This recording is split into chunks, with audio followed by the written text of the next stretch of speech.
Perang Israel di Gaza, Palestina masih terjadi. Bahkan di hari ke-20 kehancuran terus terlihat. Angka korban dilaporkan terus meningkat seiring serangan udara Israel yang tak berakhir. Israel juga mulai melakukan serangan darat dengan tank-tank militer memasuki Gaza. Berikut sejumlah update dirangkum CNBC Indonesia. Kementerian Kesihatan Palestina merilis jumlah korban terbaru. Mengutip Reuters, setidaknya 7,028 warga Palestina telah tewas, termasuk 2,913 anak-anak, dalam serangan Israel di Gaza sejak 7 Oktober. Militer Israel juga merilis data kematian. Sebanyak 1,405 termasuk 309 anggota militer dan 58 anggota kepolisian tewas selama perang berkecamuk sepanjang 7 sampai 26 Oktober. Sementara itu, Perhimpunan Bulan Sabit Merah Palestina mengatakan pihaknya telah menerima 12 truk di perbatasan Rafah dari Bulan Sabit Merah Mesir. Truk-truk itu berisi makanan, obat-obatan dan perbekalan medis. Total 74 truk telah diterima, namun bahan bakar belum diizinkan masuk ke jalur Gaza hingga saat ini, tulis organisasi ini melalui media sosial X.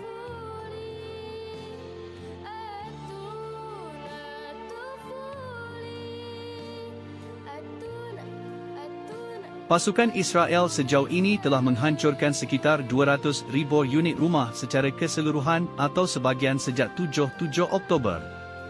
Ini mencakup lebih dari 25% wilayah berpenduduk di Gaza. Data ini disampaikan Menteri Pekerjaan Umum dan Perumahan Rakyat Muhammad Ziara. Menurutnya, kriminalitas penjajah dalam agresi belum pernah terjadi sebelumnya. Pemboman yang dilakukan pendudukan Israel menghapus seluruh keluarga dari catatan sipil, katanya dalam sebuah pernyataan, seperti dilansir kantor berita Palestina Wafa.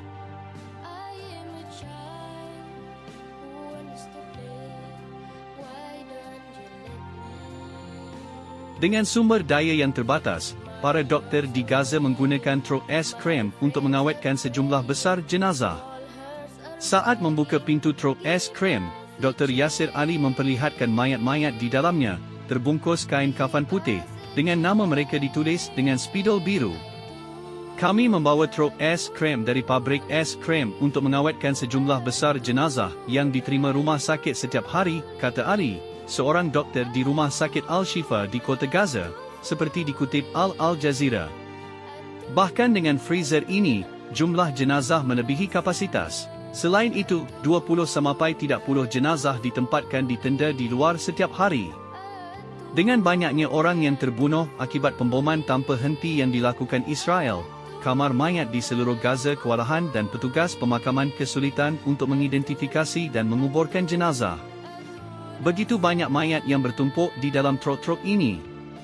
Ini jenazah tak dikenal, kata Ali. Mereka dimutilasi sedemikian rupa sehingga tidak ada yang bisa mengenali siapa mereka. Mereka harus dikuburkan dengan benar. Jepang mendesak Israel untuk menghentikan penembakan di Gaza agar bantuan kemanusiaan dapat masuk. Permintaan itu dibuat dalam pertemuan antara Menteri Luar Negeri Jepang dan Duta Besar Israel untuk Jepang pada Rabu malam. Harian Asahi Shimbun melaporkan sebagai bagian dari upayanya untuk meredakan konflik Timur Tengah, pemerintah Jepang juga sedang menyelesaikan rencana pengiriman Menteri Luar Negerinya, Waiko Kamikawa, ke Israel dan Yordania pada awal November. Presiden Rusia Vladimir Putin mengatakan pada pertemuan dengan para pemimpin agama Rusia dari berbagai agama bahawa adalah salah jika perempuan, anak-anak, dan orang lanjut usia yang tidak bersalah di Gaza dihukum kerana kejahatan yang dilakukan orang lain. Tugas kami hari ini, tugas utama kami, adalah menghentikan pertumpahan darah dan kekerasan, kata Putin, menurut transkrip Kremlin. Jika tidak, eskalasi krisis ini akan membawa konsekuensi yang serius dan sangat berbahaya serta merusak. Dan tidak hanya untuk kawasan Timur Tengah. Hal ini bisa meluas melampaui batas-batas Timur Tengah. Tank-tank Israel mengambil bagian dalam serangan yang ditargetkan semalam di Gaza Utara. Pernyataan ini dirilis ketika mereka mempersiapkan pasukannya untuk invasi darat Gaza. Semalam, IDF melakukan serangan yang ditargetkan menggunakan tank di jalur Gaza Utara, sebagai bahagian dari persiapan untuk tahap pertempuran selanjutnya, kata militer. Para prajurit keluar dari area tersebut setelah aktivitas selesai, tambahnya.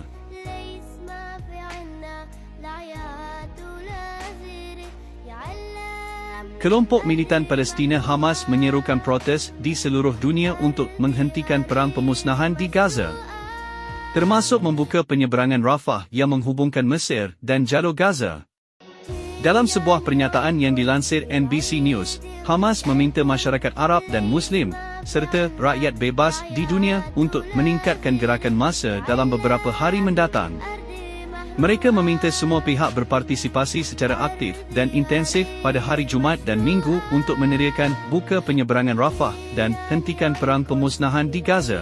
Demonstrasi untuk mendukung rakyat Palestin telah meletus di seluruh dunia sejak militer Israel menutup jalur Gaza dari sumber bahan bakar, air, makanan dan bahan bakar Israel, sebagai pembalasan terhadap serangan teror Hamas pada 7 Oktober.